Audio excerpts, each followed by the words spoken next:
मित्रों को रोहित कुमार पांडे का नमस्कार। मोटिवेशनल स्टोरी प्रेरणादायक कहानियों के क्षेत्र में एक बार पुनः आप सभी मित्रों का हार्दिक स्वागत है, अभिनंदन है।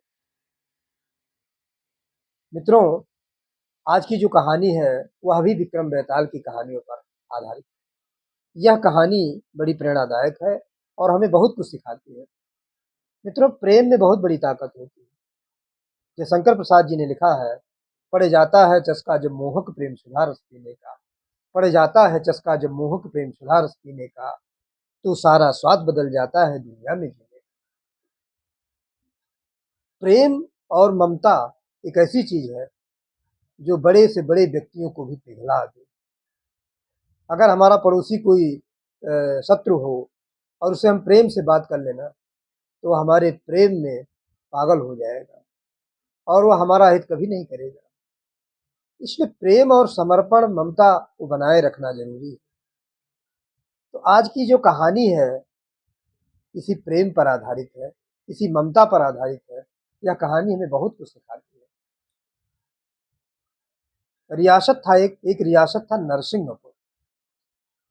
तो नरसिंहपुर रियासत में जो है एक राजा थे। उस राजा का नाम था हरिगोविंद दास।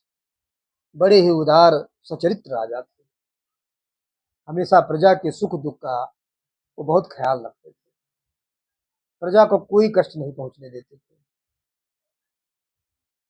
राजा की एक दासी थी जिसका नाम था गंगा। तो गंगा ने जो है अपने यहाँ नाग और नागेश्वरी को पाल रखा था, नाग के जोड़े को पाल रखा था और हमेशा उस नाग और नागेश्वरी की सेवा किया करती थी गंगा। दूध पिलाना, भोजन कराना। नाग और नागेश्वरी माँ की तरह उसे बहुत मानते थे। राजा के पुत्र भी थे और बहू भी थी। राजा के पुत्र की गोद भराई थी एक दिन। उसे पुत्र पैदा होने वाला था, पुत्र पैदा होने की स्थिति थी। तो सभी लोग उसे आशीर्वाद देने आ रहे थे। राजा के पुत्र और बहू को आशीर्वाद देने सभी लोग आ रहे थे। दूर दूर से लोग आशीर्वाद देने आए। राजा के पुत्र की का जो पुत्र था उसके और भी पुत्रियां थी, 4-5 और पुत्रियां थी। तो अब ये तो पता नहीं था कौन सा पुत्र पुत्र होगा या पुत्री होगी। तो सब बधाई देने आते हैं, आशीर्वाद देने आते हैं। तो गंगा भी आती है अपने नाग और नागेश्वरी को लेकर के। एक जो है एक बर्तन में नाग और नागेश्वरी को लेकर के आती है और कहती है, राजन, हमारे नाग और नागेश्वरी भी आपको, आपके बेटे को आशीर्वाद देना चाहते हैं।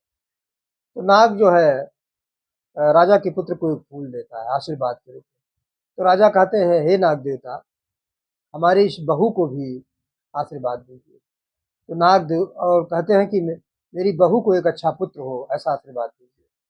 तो नाग देवता उसकी बहू को भी आशीर्वाद देते हैं।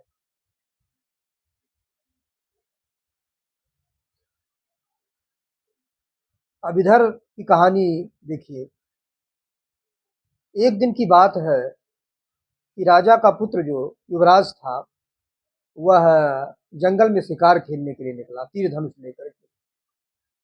और वही नाग और नागेश्वरी जिन्होंने उस युवराज को वरदान दिया था, वही नाग और नागेश्वरी जंगल में प्रेम लीला कर रहे थे, गीत गा रहे थे, मस्त थे, मगन थे और गीत यही गा रहे थे, हम दोनों का साथ कभी न छूटे। बड़े मग्न और प्रेमाकुल थे।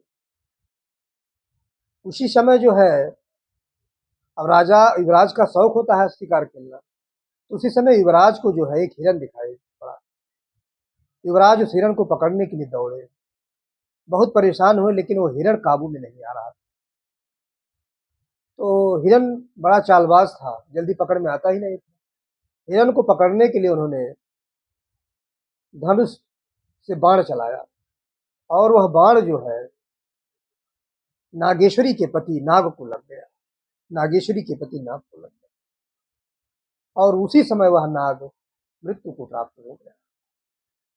नागेश्वरी बहुत रोने लगी, बहुत दुखी हो गई। क्या है, मैं तो विधवा हो गई, मैं तो विधवा हो गई, मैं तो विधवा हो गई, अब क्या हो। नागेश्वरी ने जब अपनी दिव्य दृष्टि से देखा तो उसे पता चल गया कि किसने मारा। तो पता चला कि राजा के ही, जिनके राज्य में मैं रहती हूँ, उन्हीं के पुत्र ने मार दिया मेरे पति को। तो उसी समय वह जो है अपने पति के राख पर से ही राख को अपने सर पे लगाती है नागेश्वरी, और प्रतिज्ञा करती है कि मैं युवराज को मार डालूंगी, युवराज को से इसका बदला लूंगी, क्योंकि उन्होंने मेरे पति को मारा। युवराज को भी पता चल जाता है कि मैंने किसे मारा है। युवराज यह बात देख लेता है तो उसे बड़ा कष्ट होता है। युवराज अपने राज दरबार में आता है और पिता से कहता है कि पिताजी, मुझसे बहुत बड़ा अपराध हुआ, मैंने ऐसे ऐसे कर दिया। पिताजी कहते हैं अब तो गलती हो गई है, तो अब उसे तो सुधारा नहीं जा सकता। तभी नागेश्वरी वहां बात सुनती है और नागेश्वरी प्रकट होती है और कहती है कि राजा मेरे साथ, हे राजन, मेरे साथ न्याय कीजिए। आज नाग पंचमी का दिन है, आज आपके बेटे को मुझे दूध पिलाना चाहिए था, हम लोगों को नाग को दूध पिलाना चाहिए था। आज उन्होंने मेरे सुहाग को उजाड़ दिया है, मैं इसका बदला लूंगी। राजा बड़े दुखी होते हैं। राजा कहते हैं पुत्री मेरे साथ आओ। राजा नागेश्वरी को लेकर के एक कमरे में जाते हैं और अपना मुकुट रख देते हैं नागेश्वरी के सामने और कहते हैं बेटी, मैं राजा हूँ, जैसे तुम वैसे युवराज, मैं किसी में भेदभाव नहीं समझता। अगर संभव हो तो मेरे पुत्र की रक्षा करो। नागेश्वरी कहती है कि राजन, अगर मेरे पति ने आपके पुत्र को डसा होता तो क्या, और मैं ये भीख मांगती कि मेरे पति को जीवन दान दिया जाए, तो क्या आप देते? राजा कहते हैं नहीं। राजा स्तब्ध हो जाते हैं, उनके पास कोई उत्तर ही नहीं रहता है। नागेश्वरी के मन में यह चलता है कि मुझे अपने पति का बदला लेना। युवराज जो था, युवराज की पत्नी बहुत रोती है, बड़ी दुखी होती है। रक्षाबंधन का दिन था। युवराज की पत्नी के भाई जो है अपनी बहन से मिलने आता है, राखी बनवाने। तो युवराज की पत्नी कहती है भैया, आज मेरा अंतिम दिन है, इसके बाद मैं आपको राखी नहीं बांधूंगी। वो कहता है क्या हुआ बहन, क्या कष्ट हुआ? तो तो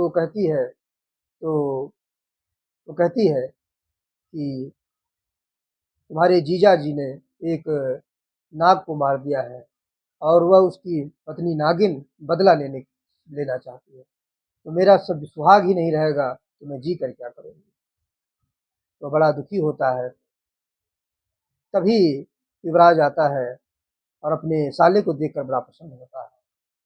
तो साला कहता है कि मैं जो है उस नागिन को मार डालूंगा। तो युवराज कहता है नहीं, मैंने अपराध किया है, मेरी गलती है, तो मुझे उसकी सजा मिलनी चाहिए। और अगर पिता ने यह कह दिया है कि मुझे सजा मिले, तो मैं पिता के वचनों का पालन करूंगा।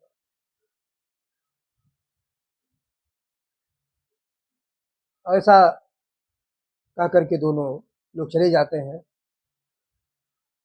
अब देखिए, एक दिन की बात है कि युवराज के जो छोटे छोटी युवराज की जो छोटी छोटी बच्चियां हैं, वो नागिन के बच्चों को, जो छोटे छोटे बच्चे थे, उनको दूध पिलाते हैं। यह देख करके नागिन का मन द्रवित हो जाता है। नागिन सोचती है कि ये मेरे दुश्मन है और मेरे बच्चों को दूध पिला रहे हैं, कितनी सेवा कर रहे हैं। तो उसका हृदय धीरे धीरे द्रवित होने लगता है, बदले की भावना थोड़ा कम होने लगती है। क्योंकि राजा ने वचन दे दिया था कि मेरे युवराज को पुत्र पैदा होने वाला है, और जब पुत्र पैदा हो जाएगा, अपने पुत्र का मुंह देख लेगा तो तुम उसे डस लेगा। पुत्र पैदा हुआ और पंडित जी लोग आए, यज्ञ पूजा चल रही थी, यज्ञ हो रहा था, हवन कुंड जली हुई थी। तभी नागिन आती है। नागिन को देख करके युवराज की पत्नी बेहोश हो जाती है। युवराज कहता है कि नागिन, मेरे पिता ने वचन दिया है, अब इस इच्छा को पूर्ण करो, और अपना हाथ आगे करता है कि मुझे डस लो। उसी समय नागिन का विचार बदल जाता है। प्यार मिले तो हर नशा है बेकार, जहाँ चार यार मिल जाए वही रात हो गुलजार। नागिन का प्रेम में हृदय परिवर्तित हो जाता है, बदले की भावना परिवर्तित हो जाती है, क्योंकि उसने अपने पति को वचन दिया था मैं डसूंगा।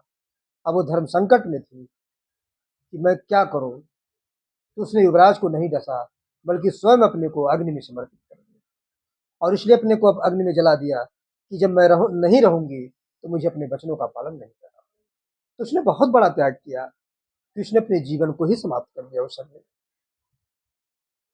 तो मित्रों, आज की ये जो कहानी थी, ये हमें बताती है कि प्यार मिले तो हर नशा है बेकार, जहाँ चार यार मिल जाए वही रात हो गुलजार।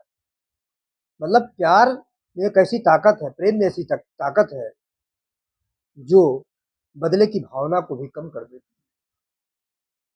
बदला लेने से तो पाप बढ़ता है, प्रेम में तो वो ताकत है कि जो है बड़े से बड़े लोगों को झुकाती है। प्रेम में वह शक्ति है जो बदले की भावना को भी समाप्त कर देती है। बैताल यही प्रश्न पूछता है, तो राजा कहते हैं कि नागिन ने इसलिए नहीं डसा, नागिन ने अपने जीवन का त्याग कर दिया, क्योंकि वह जो है प्रेम में जो है ममता में जो है विह्वल हो गई थी। और चूंकि वो उसने सोचा कि मैं अगर इस राजकुमार को मार दूंगी, डस लूंगी, तो इसके छोटे छोटे बच्चे, उन बच्चों ने मेरे मेरे बच्चों को दूध पिला रही थी, और इसका सुहाग उतर जाए, सुहाग जो है उजड़ जाएगा। आखिर मैं भी तो एक पत्नी हूँ, जिस तरह मेरा सुहाग उजड़ा है, इनका सुहाग न उजड़ने पाए। तो उसके अंदर ममता आ जाती है, इसलिए वह जो है उसे डसती नहीं है नागिन। तो मित्रों, आज की कहानी आपको बहुत कुछ सिखाई होगी। उम्मीद करता हूँ कि आपको ये कहानी बहुत अच्छी लगी होगी, और आपको बहुत कुछ इस कहानी के माध्यम से ज़रूर सीखने को मिला होगा। तो हमारी इस मोटिवेशनल स्टोरी को सुनने के लिए, अपना कीमती समय प्रदान करने के लिए आपका बहुत बहुत धन्यवाद मित्रों। ऐसे ही आप हमें अपना सपोर्ट देते रहें, प्यार देते रहें। उम्मीद करता हूँ कि आप इस कहानी को आगे बढ़ाएंगे और लोगों तक इसका परचम लहराएंगे।